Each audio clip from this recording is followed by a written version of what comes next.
La campagne électorale pour la présidentielle du 23 novembre 2025 en Guinée-Bissau a atteint son apogée vendredi 21 novembre avec un duel à distance spectaculaire entre le président sortant Umaro Sissoco Embalo et son principal opposant Fernando Dias. Les deux candidats ont cristallisé les enjeux du scrutin lors de leur ultime meeting tenu simultanément à Bissau, transformant la capitale en un champ de démonstration de force. Dans une nation historiquement minée par les coups d'État et les tentatives de subversion, la thématique de la stabilité et du développement a dominé les discours. Les deux hommes se sont efforcés de projeter une image de leader capable de sortir le pays dans son cycle d'instabilité chronique.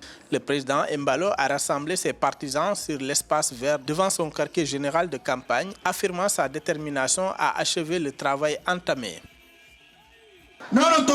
Je vous l'assure, les 5 prochaines années seront synonymes de justice totale et d'une stabilité que plus personne n'osera menacer.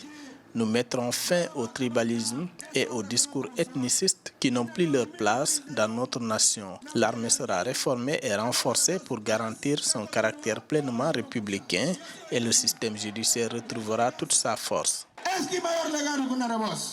De l'autre côté de la capitale, l'opposant Fernando Dias a choisi un lieu symbolique, le terrain du camp militaire. Ce choix non anodin a été interprété comme une volonté de s'adresser directement aux forces de défense et de sécurité, garantes potentielles de la stabilité, tout en envoyant un message de rupture avec la gouvernance actuelle. Fort d'une mobilisation massive de ses militants, Fernando Dias a mis l'accent sur la nécessité d'une véritable refondation institutionnelle et sociale.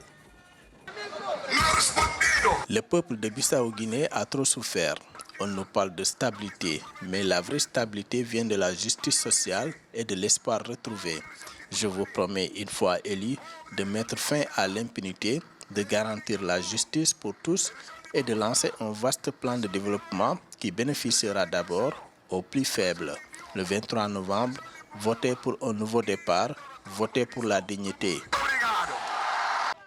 La Guinée-Bissau se prépare pour des élections générales le 23 novembre 2025. Près de 860 000 électeurs sont attendus aux 3 728 bureaux de vote mis à disposition sur l'ensemble du territoire pour ce double scrutin. Pour l'élection présidentielle, 12 candidats, dont le candidat sortant, brigue la magistrature suprême. Simultanément, 14 partis politiques s'affrontent pour les 102 sièges de l'Assemblée nationale populaire.